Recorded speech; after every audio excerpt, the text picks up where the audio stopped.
प्यारे साथियों नमस्कार, स्वागत है आप सबका और मैं हूं डॉक्टर अम्बरीश। साथियों नए साल में हार्दिक स्वागत है, अभिनंदन है और ईश्वर से प्रार्थना है, उस दैवी शक्ति से मेरी प्रार्थना है कि आप सबको इस वर्ष एक नौकरी मिल जाए, सरकारी नौकरी मिल जाए, जीवन स्थिर हो जाए और आप आगे के कामों में संलग्न हो जाए। साथियों आज के इस एपिसोड में हम सब बात करने वाले हैं कि प्रवक्ता Hindi डीट plus B PGT Hindi में चयन कैसे लें या डीट प्लस बी पीजीटी हिंदी की तैयारी कैसे करें, इसका सिलेबस क्या है, इसकी बुक कहां से खरीदें और कौन सी किताब हमारे लिए ज्यादा महत्वपूर्ण है। इसके साथ हम ये भी बात करेंगे कि इसकी एलिजिबिलिटी क्राइटेरिया क्या है, योग्यता क्या है। चलिए सामान्य तौर पर सरसरी निगाह में सबसे पहले इसकी योग्यता देख लेते हैं और योग्यता के बाद फिर हम चर्चा करेंगे कि इसका सिलेबस क्या है, फिर बात करेंगे बुक क्या है, पूरी चर्चा करेंगे और स्ट्रेटजी भी बताएंगे कि पहले प्रयास में आप चयन कैसे ले सकते। साथियों अगर आप डीट प्लस बी पीजीटी हिंदी में प्रथम प्रयास में चयन चाहते हैं तो व्हाट्सएप करके आप हमसे जुड़ सकते हैं। पूरा कोर्स पढ़ाया जाएगा, आपको नोट्स दिया जाएगा, टेस्ट सीरीज करवाई जाएगी और चैप्टर वाइज आपको रिवीजन भी करवाया जाएगा। ये सब आपको उपलब्ध होगा। हमें व्हाट्सएप करने पर हमारा नंबर है 9628 95 92 37। साथियों आज से ही हमने एक बैच स्टार्ट किया है जिस बैच का नाम है आरंभ। बैच का नाम क्या है? आरंभ है। और ये किसके लिए है? केवल D triple S P PGT के लिए। और इसमें आपको क्या मिलेगा? सब्जेक्ट तो आपको मिलेगा ही, हिंदी विषय तो आपको मिलेगा ही। अगर आप चाहेंगे तो आपको पेपर 1 जो जीएस के वाला पोर्शन वाला पेपर है वह भी आपको यहां पर मिल जाएगा। तो एक बेहतर अवसर है आपके पास कि आप चाहें तो अपने सपनों को साकार कर सकते हैं। बहुत अच्छी नौकरी है और सबसे ज्यादा सैलरी है पूरे भारतवर्ष में प्रवक्ता ग्रेड पर। और बाकी सारी सुख सुविधाएं भी है, मेडिकल भी है, छुट्टियां भी पर्याप्त हैं, सेंट्रल गवर्नमेंट के रूल लगते हैं। ठीक है, तो अच्छी नौकरी है और बिना किसी समस्या के यहाँ पर परीक्षाएं होती हैं, इंटरव्यू होता नहीं है। और अगर आप डिजर्व करते हैं तो आपको नौकरी यहां मिल। चलिए शुरू करते हैं। देखिए इसकी योग्यता की बात कर लेते हैं। तो योग्यता इसकी क्या है? आपका परास्नातक यानी पीजी, पोस्ट ग्रेजुएट हिंदी आपका होना चाहिए। पोस्ट ग्रेजुएट आप हिंदी से हो और पीजी में 50% आपके अंक होने चाहिए। ठीक है, कॉम्बिनेशन और कुछ नहीं मांगता। ग्रेजुएशन आपका किसी विषय से हो, इंटरमीडिएट किसी, कोई दिक्कत। 50% आपके पीजी। इसके बाद आपका बीएड होना चाहिए। अब ये दोनों डिग्री जो है वो पास होनी चाहिए, यानी इसमें से कोई भी अपेयरिंग नहीं होना चाहिए। बीएड भी आप क्वालिफाई हो, पास हो, रिजल्ट आया हो, और बीएड भी जब भी आप फॉर्म भर रहे हो, ये दोनों योग्यताएं आपके पास होनी। सामान्य वर्ग के जितने भी अभ्यर्थी हैं उनकी उम्र जो है वो 30 साल होनी। उम्र 30 साल से अधिक नहीं होनी चाहिए। 30 साल की उम्र के लोग फॉर्म भर सकते हैं। इसके अलावा 5 साल तक की उम्र की छूट है, वो अलग अलग कैटेगरी में अलग अलग तरह। अदर स्टेट वाले जो हैं वो इसमें अप्लाई कर सकते हैं। सामान्य वर्ग में ही वो अदर स्टेट वाले अप्लाई कर सकते हैं, खास करके ओबीसी कैंडिडेट। ओबीसी केवल दिल्ली के ही मान्य होते हैं। ईडब्ल्यूएस कैंडिडेट केवल और केवल दिल्ली के ही मान्य होंगे। अदर स्टेट के ईडब्ल्यूएस कैंडिडेट यहां मान्य नहीं होते हैं, वो जनरल में फाइट करेंगे। जनरल में 100% सीटें अदर स्टेट और दिल्ली की हैं, इसमें कोई बंटवारा नहीं है परसेंटेज आधार पर। ठीक है, तो ये तो आपको कंफर्म हो गया, उम्र कंफर्म हो गई, योग्यता कंफर्म हो गई, परसेंटेज कंफर्म हो गया, ये सब आपको कंफर्म हो। अब बात कर लेते हैं कि इसका पैटर्न क्या है। देखिए इसका जो पैटर्न है वो दो भागों में बटा है। पैटर्न इसका दो भागों में बटा है, जिसमें एक तो होता है पेपर 1 और एक होता है पेपर, साक्षात्कार है नहीं, और दोनों को मिलाकर कुल 300 प्रश्न पूछे जाते हैं और 300 अंकों के प्रश्न होते हैं। पेपर 1 जो होता है उसमें 100 प्रश्न आते हैं और पेपर 2 में आपके 200 प्रश्न आते हैं। पेपर 1 में जो 100 प्रश्न आते हैं वो 5 भाग से पूछे जाते हैं। आपका कंप्रिहेंसिव हिंदी और इंग्लिश, यानी हिंदी भी पूछा जाएगा, इंग्लिश भी पूछा जाएगा। फिर आपका मैथमेटिक्स में डीआई वगैरह पूछा जाता है और फिर आपका रीजनिंग भी पूछा जाता है।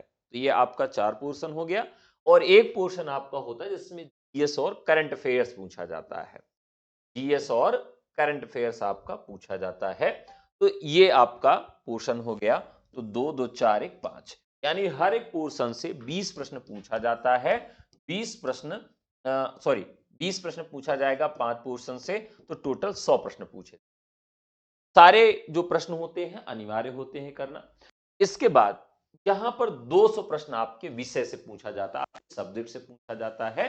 इसमें भी आगे बात करेंगे कि सब्जेक्ट का सिलेबस क्या है। तो अब यहां पर जो मेरिट बनती है वो दोनों को मिला के बनती है। माइनस मार्किंग है, लेकिन माइनस मार्किंग बहुत कम है। माइनस मार्किंग क्या है, 1/4 है या 0.25 है। तो माइनस मार्किंग है लेकिन बेहद कम है। अब वो 114 है, यानी 100, सॉरी 14 कह रहा हूं, 1/4 है या 0.25 जो है वो माइनस मार्किंग है। ठीक है, क्लियर हो गया। तो माइनस मार्किंग समझ में आ गया, कितने अंकों का होगा ये समझ में आ गया। 2 पेपर होंगे, एक साथ ही होंगे आपके, और संभावना है कि सीबीटी मोड पर परीक्षा करवाई जाए, कंप्यूटर बेस्ड टेस्ट आपके लिए करवाया जाए। ठीक है, चलिए अब चलते हैं आपके सिलेबस पर कि क्या इसका सिलेबस हो सकता है। इसके बाद ये बुक्स हैं, बुक्स के विषय में आपको बताऊंगा मैं। और अभी हम सिलेबस की तरफ। तो ये है इसका ऑफिशियल सिलेबस। ऑफिशियल सिलेबस है इसका, एक बार आप सब देख लीजिए, फिर उसके बाद हम बुक्स पर। देखिए ऑफिशियल सिलेबस अभी तक डीट प्लस भी जारी नहीं कर, लेकिन पिछली भर्ती में इन्होंने पहली बार ऑफिशियल सिलेबस अपना जारी किया। देखिए ऑफिशियल सिलेबस काफी टफ है और काफी डीपली है और काफी अच्छा सिलेबस है, यानी कि सामान्य सिलेबस नहीं है।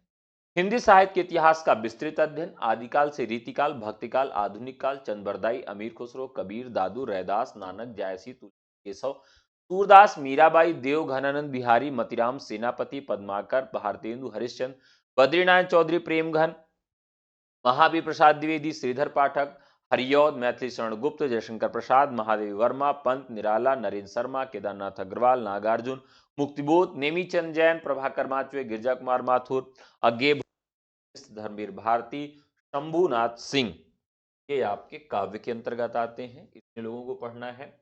गद्य के अंतर्गत किसको पढ़ना है, गद्य साहित्य का विस्तृत अध्ययन में निबंध, कथा साहित्य, उपन्यास, कहानी, नाटक, एकांकी, रेखा चित्र, संस्मरण, यात्रावृत्त, आत्मकथा, जीवनी, पत्र, डायरी, आलोचना और रिपोर्टाज पढ़ना है। काव्य साहित्य में आधारित 3 प्रश्न रहेंगे, जो सप्रसंग व्याख्या, भाव सौंदर्य, शिल्प सौंदर्य, अमीर खुसरो, विद्यापति, कबीर, दादू, रैदास, नानक, जायसी, तुलसी, केशव, सूरदास, मीराबाई, रसखान, देव, घनानंद बिहारी, मतीराम, सेनापति, पद्माकर, भारतेंदु हरिश्चंद्र, दिनकर, बद्रीनारायण चौधरी, प्रेमघन, महावीर प्रसाद द्विवेदी, श्रीधर पाठक, हरियौद, मैथिली शरण गुप्त, जयशंकर प्रसाद, महादेवी वर्मा, पंत, हरिवंश राय बच्चन, निराला, नरेंद्र शर्मा, केदारनाथ अग्रवाल, नागार्जुन, मुक्तिबोध, रघुवीर सहाय, केदारनाथ सिंह, नेमीचंद जैन, प्रभाकर माथुर, विजय कुमार माथुर, अज्ञे, भवानी प्रसाद मिश्र, धर्मवीर भारती, शंभुनाथ सिंह। संकेत जो है यमे तक के पाठ्यक्रम में पढ़ी उपयुक्त लेखकों कवियों की प्रसिद्ध रचनाएं। तो इसमें इन्होंने एक संकेत भी दे दिया है कि जो आपने पोस्ट ग्रेजुएशन तक जो भी रचनाएं पढ़ रखी हैं वहीं से ये प्रश्न आपका बनेगा। ठीक है, सप्रसंग व्याख्या, आशय स्पष्टीकरण आधारित विषय परक प्रश्न हो सकते हैं। भाषा शैली पर आधारित प्रश्न हो सकते हैं, जिसमें भारतेंदु हरिश्चंद्र, रामचंद्र शुक्ल, प्रेमचंद, जैनेन्द्र कुमार, हजारी प्रसाद द्विवेदी, धर्मवीर भारती, रामविलास शर्मा और निर्मल वर्मा इत्यादि हैं। इसके अलावा रेणु कृष्णा सोबती,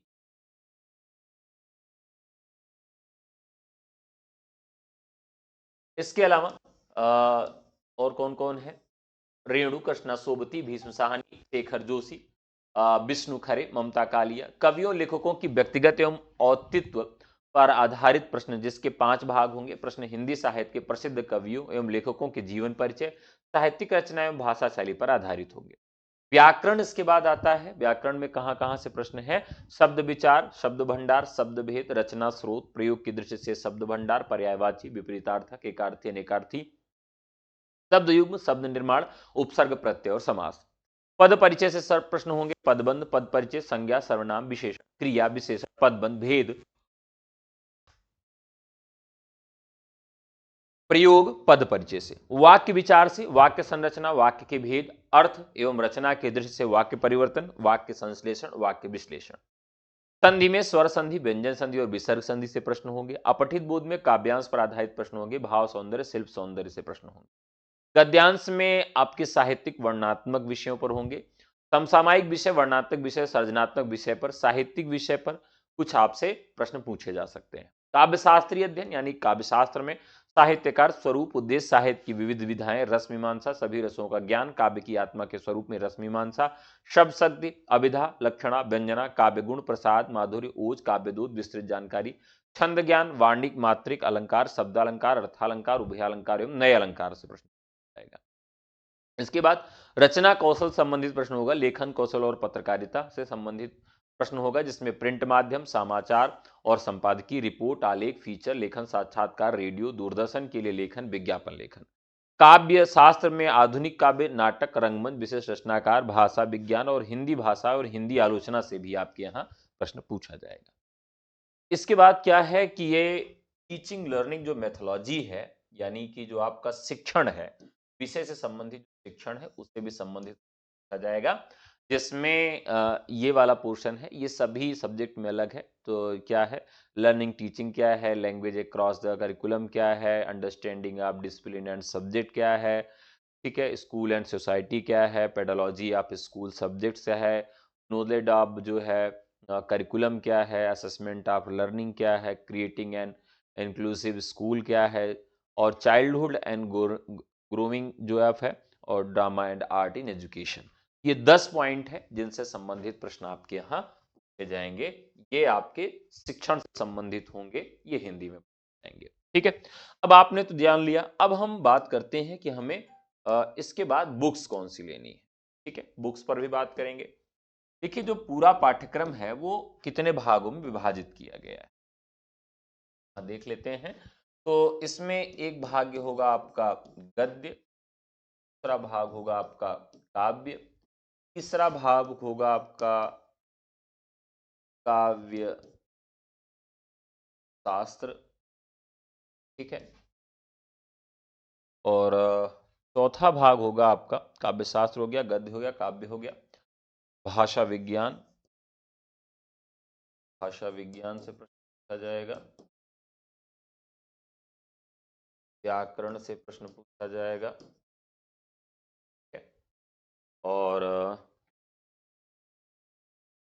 संचार माध्यम,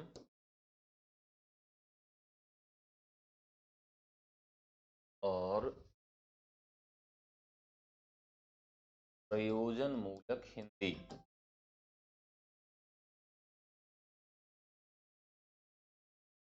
प्रश्न ये सारे पोर्शंस हैं जहां से प्रश्न पूछे जाते हैं, जिसमें काव्यशास्त्र, संचार माध्यम, गद्य, व्याकरण, काव्य, भाषा विज्ञान और प्रयोजन मूलक हिंदी, ये सारे पोर्शंस हैं जहां से ये सारे के सारे प्रश्न, यानी ये हमारे मेन कोर टॉपिक्स हो गए जहां से प्रश्न बनते हैं।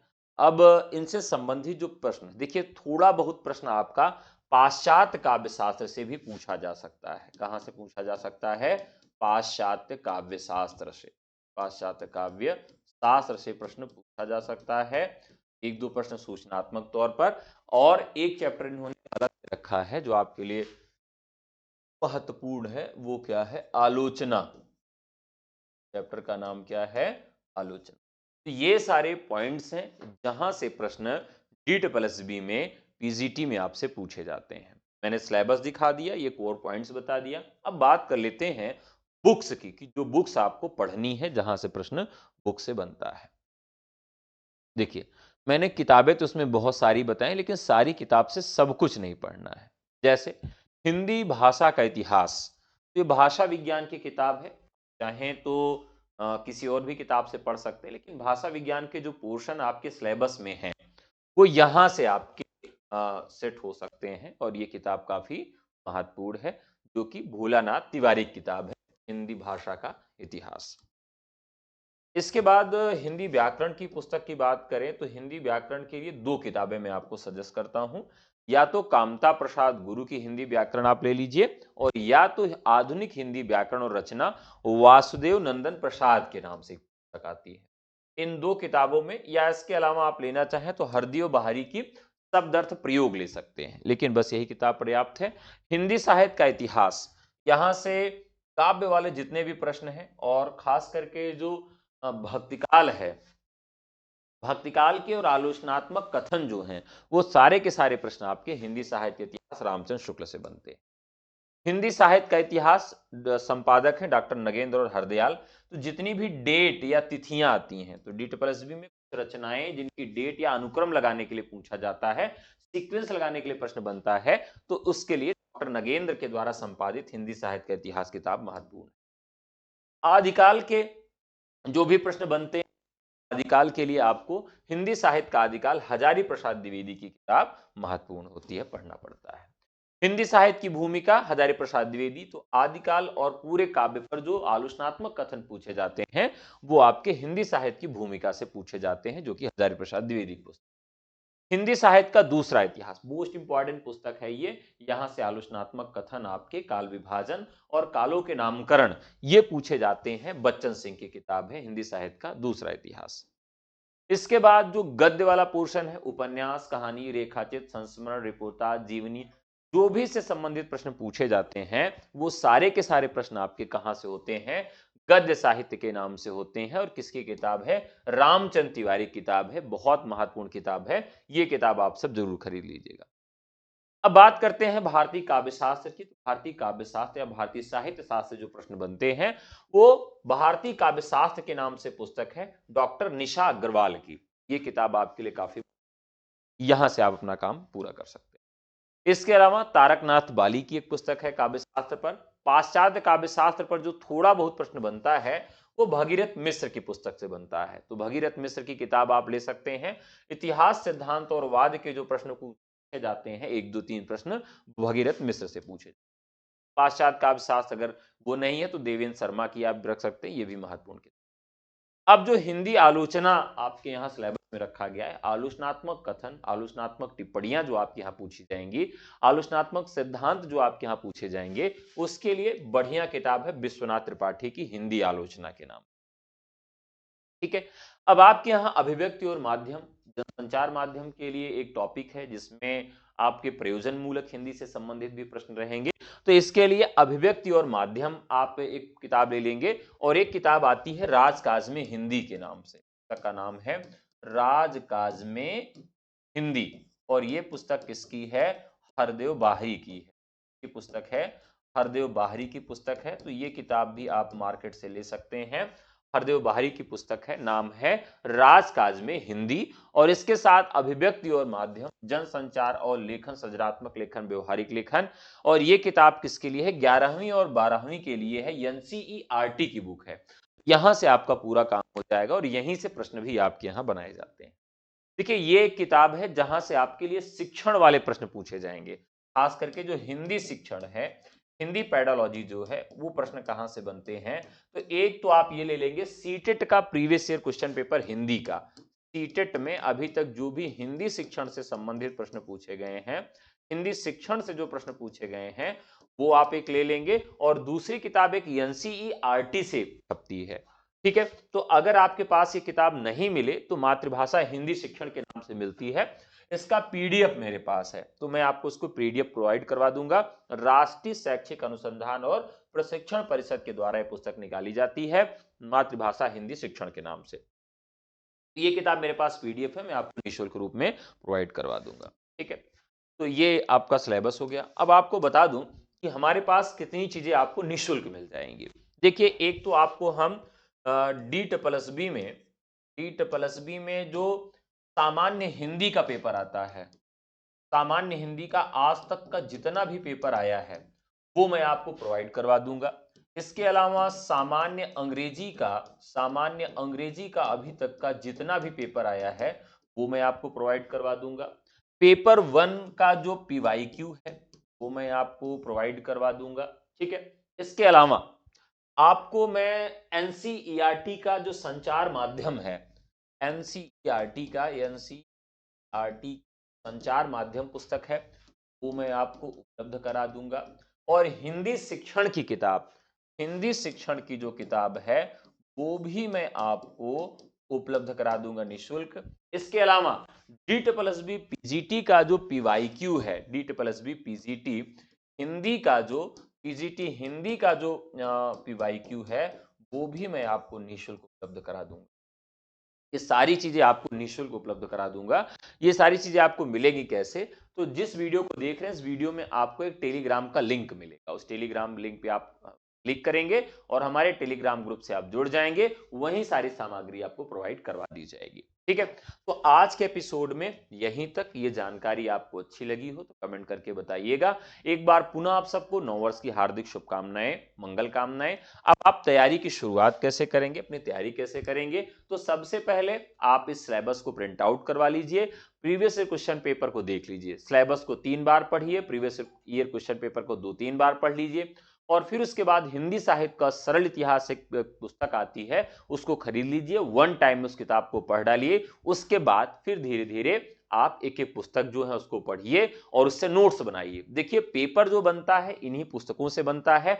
अब आप किसी भी गाइड को पढ़ लीजिए, किसी अध्यापक से पढ़ लीजिए, लेकिन पेपर यहीं से बनता है। तो इन सारी पुस्तकों के सार मैं आपको पढ़ाता हूं, बहुत अच्छे से तैयारी आपके लिए करवाता हूं। अगर आप पहले अटेम्प्ट में ये नौकरी चाहते हैं तो आइए हमारे साथ जुड़िए। निश्चित तौर पर मैं पूरा प्रयास करूंगा कि सारे कंटेंट आप तक डिलीवर करूं। ठीक है, तो चलिए व्हाट्सएप करिए और हमसे जुड़िए। 98 28 95 92 33। ठीक है, जबकि आप समझाते बहुत अच्छा हैं सर, आपके वीडियोस देखने वाले कम होते। कोई बात नहीं है।